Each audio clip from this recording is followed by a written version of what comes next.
Is this Guili Plains? Cloud Retainer, why did you bring us here? Ganyu is of course familiar with the name Guizhong, but have you ever heard of her? Guizhong is another name of Agentis, the god of dust. She was extroverted in nature and adored social gatherings and inventions alike. Long ago, this region was yet a prosperous assembly. Guizhong often invited her friends to visit her home, reserving for us seats around the largest stone table. Sea Gazer would always bring out his latest treasure and place it upon the table. He could be quite the braggart. Though usually a mild-mannered fellow, when it came to those collectibles he was so fond of, he always loved to show them off. Paimon remembers that name. So that's what Sea Gazer was like. He was an old friend and a former rival. One has many memories of him. Once he had brought out the treasure, it would predictably become the center of attention. Neither Guizhong nor One was content to let him just steal the spotlight. So we would then also present our proudest mechanical creations. As Adepti, we were each gifted in our own ways, and naturally proud of our accomplishments in our respective fields of expertise. As a result, One often quarreled with Sea Gazer. His treasures were not even of his own making. He just used his exploration skills to dig them out of the ground.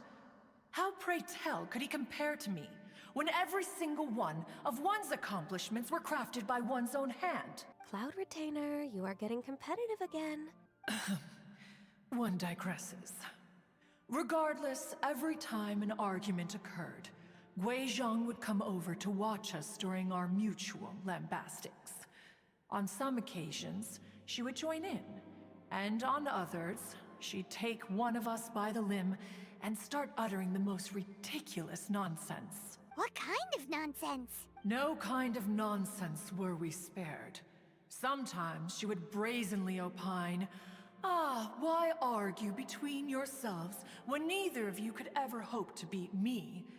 Other times, she would make unsolicited suggestions, such as, once you two are done arguing, let's go to the foot of the mountain and grill some meat. She always sought to make everyone happy, and one must say, she had quite the gift for it. No matter what nonsense she said, One never felt bothered or offended. It also helped that she never referred to One as that Illuminated Bird or Lady Bird. Come on, get over yourself! Anyway, just as our impassioned arguments would reach the apex of acrimony, Marchosius would bring his delectable dishes to the table. Who would dare snub the stove god and his wondrous creations? At the sight of him, we would all immediately drop the argument and prepare the table for a night of feasting and drinking. Back then, One was always bothered by how the cups Rex Lapis brought were always too square for one's taste. Can you see yourselves ever enjoying a drink from a square cup? Precisely. So, as you can see, even one as great as Rex Lapis was not immune to making the occasional blunder. Even One could never find fault with Marchosius's cooking. As we ate, Guizhong would continue to find topics for conversation, filling the table with humor and laughter. Each of those old fossils had their character flaws and points of obstinacy. So why was it that whenever we dined together, we always had a marvelous time? We would drink together from a spot high in the mountains, until the moon set and the sun rose, and only then would the banquet finally come to an end. Streetwood Rambler would often remain to admire the flowers with Guizhong before returning to her own abode. The glaze lilies were far more abundant back then. Entire fields of them would appear to the eye as a veritable sea of flowers. Streetward Rambler? That would be Ping. You probably know her as Madam Ping. Oh, okay. Wait, this is a lovely story and everything, but didn't we come here to find that Adeptus from Mr. Dvorak's story? Or are you saying that it was Guizhong? Didn't she, already, Alas, long has one avoided this place for precisely that reason. The sights here are a reminder of a time long gone, and evoke much sorrow. One should have guessed that you would disrupt one's poignant moment of mourning with your incessant questioning.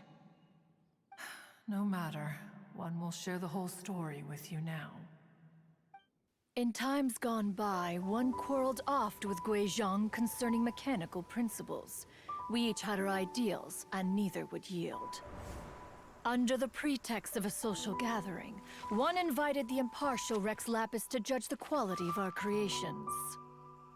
But Rex Lapis declared that Guizhong's Obscuro Vulpus mechanism was superior. Though one was too proud to acknowledge it, in one's heart, one knew that Guizhong was indeed the superior talent in the mechanical arts. As for the story between Guizhong and Streetward Rambler, that begins with a certain bell. In Guizhong's opinion, while mechanisms were no substitute for human composers, they were yet capable of producing simple but fine melodies. But Streetward Rambler believed music to be an expression of the soul, an emotional enterprise that could never hope to be replicated by machinery. They argued endlessly, until one asked Rex Lapis to intercede. He confiscated the bell and designated it for ceremonial use. Thereafter, one would often find them convening in the mountains, discussing music, mechanics, and all the affairs of the mortal world. But these good times were not to last. War broke out between the gods, and soon engulfed the Guili Plains. Guizhong was overpowered by the enemy, and fell in battle. When Streetward Rambler and I arrived at the scene at long last, all that remained among the ruins was her lifeless body. After this, at Streetward Rambler's request, Rex Lapis granted her the cleansing bell for safekeeping. To honor our friend's memory, one made a few finishing touches to her ballistic device. Many lantern rites have passed since then. Many greetings and goodbyes. Upon what do you gaze? The Guili Plains? No. It's everything.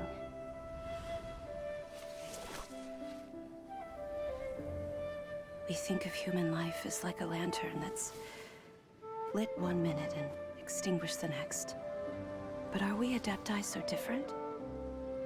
Perhaps as dust settles after a storm, we too must one day return to the world below. One has always been austere and private by nature, and has never relished socializing. One's dealings with Guizhong were born out of discussions on the discipline of mechanics. What? You have loads of friends, and you seem pretty chatty. Just because one is not ignorant of social graces does not mean one is fond of them.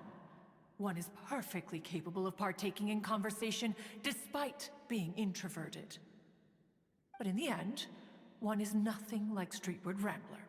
She is dauntless but thoughtful, not to mention eloquent and wise. Moreover, her friendship with Guizhong was far greater than one's own. Back when they were rivals, they would often compete against one another in the realm of musical composition. That cleansing bell was one of Guizhong's proudest works, having the ability to both compose and perform. Wait, that's weird. Didn't Madame Ping say she pestered an old friend for that bell? And she also said something about being a vain beauty when she was young or something. Streetward Rambler, a vain beauty. My foot. That bell has a sad history. Clearly, she refrained from sharing with you the truth of its origins, since the right time had not yet come. As for her old friend, who else could it be?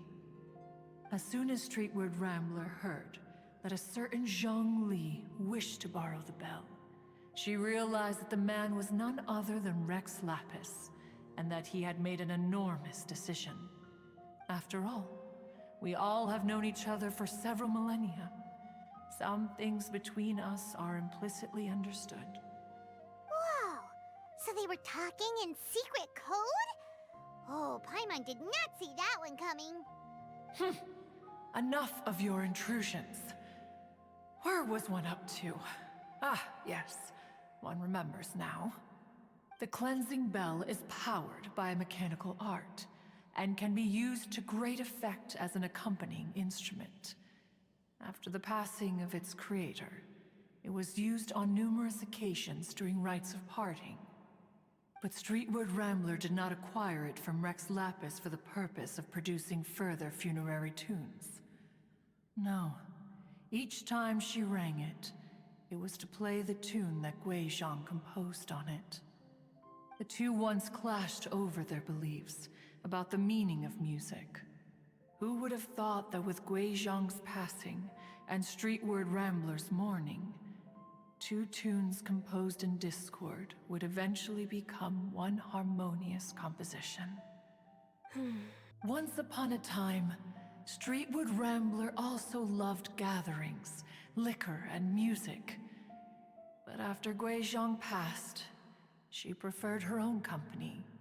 She could often be found sitting alone at a mountain summit, contemplating and reminiscing with her zither. The music would go from mournful to soothing to impassioned. Many years passed before she finally composed a melody to her satisfaction. In celebration, she played the tune to the clouds. Regrettably, one has only ever heard her play that tune once. Which brings one back to the matter you've been investigating. Perhaps it was during that performance that the ancestor of your Fontaine friend fell into the water and was saved by Streetward Rambler. But if she was so happy with the melody, why would she only play it once? One was also greatly perplexed by this. After suppressing one's curiosity for a long while, one finally approached her and asked why she would retire the tune after having spent so long on it. In response, she said, "Though the strings that played that melody survive, the one who inspired it is gone. Tell me, Cloud Retainer, when the one attuned to my soul is no longer here, who else could hope to understand this tune?" Aw, poor Madame Ping. I just remember being taken care of by you when I was young. Once the Archon War came to an end, I stayed behind in Liyue Harbor to honor my contract. Although I met Gui Zhang a few times, I never knew anything of this particular story. Gui Zhang was quite the visionary, but tragically passed before her time. Her manuscripts still lie unfinished in the realm of clouds. Blank pages give one cause for contemplation on what might have been. Had you not decided to search for that mystery Adeptus, perhaps these stories, too, would have been lost to the sands of time. As of now, you know the truth. That the Adeptus who rescued the drowning man was none other than Streetward Rambler. Do you intend to discuss this with her? Do you mean Ping might find the topic too distressing? Precisely. The passing of our old friend is a heavy topic that both of us are usually careful to avoid. If I may be so bold, Cloud Retainer, could it be that this is just your own personal opinion? Oh? How so? I've been in Liyue Harbor for quite a long time now, and I've witnessed many farewells along the way, so I too am well acquainted with the pain of the passing of a loved one. But this doesn't bring the city or its people to a standstill. They have to keep moving forward. Someone as perceptive and wise as Ping will surely have come to understand and embrace this. Though these immortal mountains have lost an Adeptus, the harbor of mortals has gained a wise elder.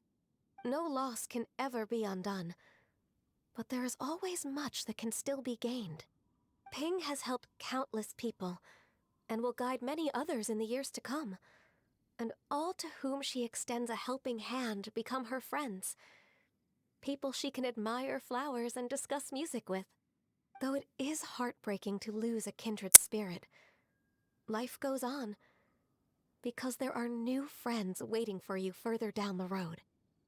We even asked Madame Ping what she thought about adding a music festival to this year's Lantern Rite. When we get back, why don't we just ask her if she'd like to perform? Maybe we can even get her up on stage. You youngsters and your imaginations. Why don't you come with us?